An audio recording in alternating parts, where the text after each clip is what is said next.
Hello guys, welcome to Mysterious Time Travel. In this video we are talking about nuclear fission and nuclear fusion.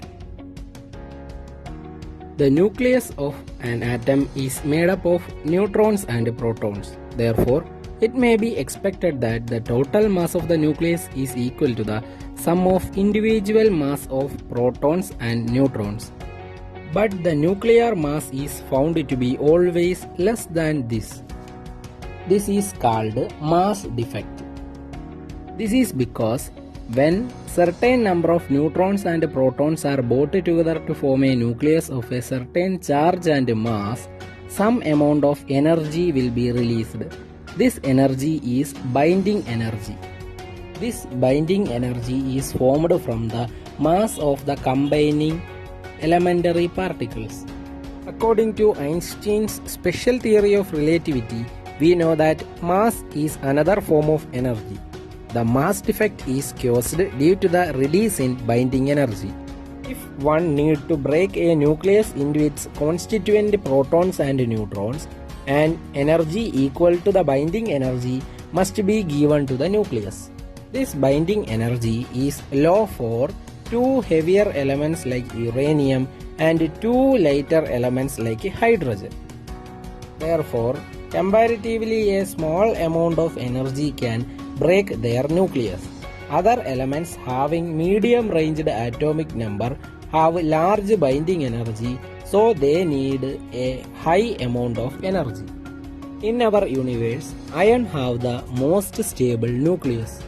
Its binding energy is very high.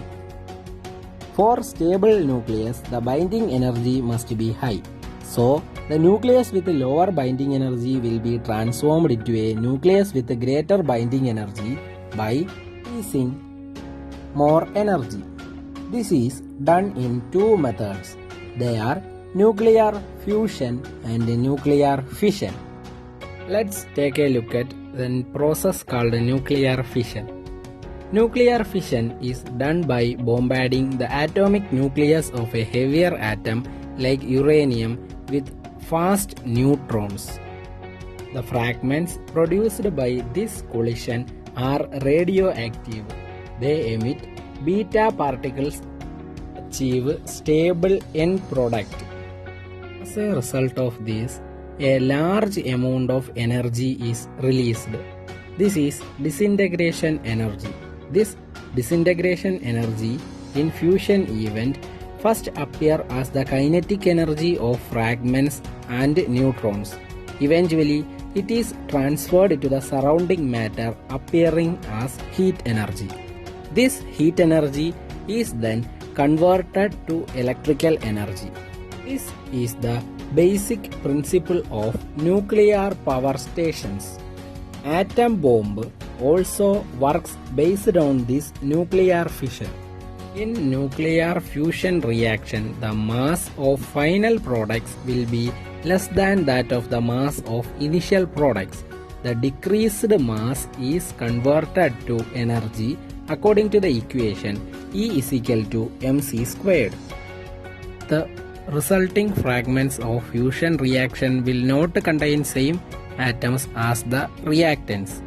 The amount of free energy contained in the nuclear fuels is millions of times the amount of free energy contained in a similar mass of chemical fuel such as gasoline or petrol, etc.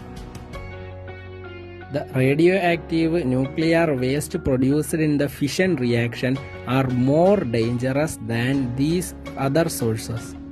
Next is nuclear fission. Nuclear fission is a process that produces energy in stars. In Sun, the energy is produced by converting hydrogen into helium. In its core, the Sun fuses about 620 million metric tons of hydrogen each second. The final mass in fusion reaction is less than that of initial mass. The hydrogen bomb works on the basis of nuclear fusion. The natural thermonuclear fusion reaction in a star is replicated in a thermonuclear fusion device. In controlled fusion reactors, The aim is to generate steady power by heating the nuclear fuel to a temperature in the range of 10 raised to 8 Kelvin. At this temperature, the fuel is a mixture of positive ions and electrons called plasma. The challenge is to confine this plasma. No container can withstand this high temperature. So, alternate methods like tokamak and stellarator are used. Tokamak is a toroidal tube in which a very high magnetic field is induced. As a result, the plasma will not come in contact with other matter. But this device have many defects. Stellarators are other devices which twist the plasma so that they will become stable. But it also faces many difficulties. Our scientific field is updating day by day.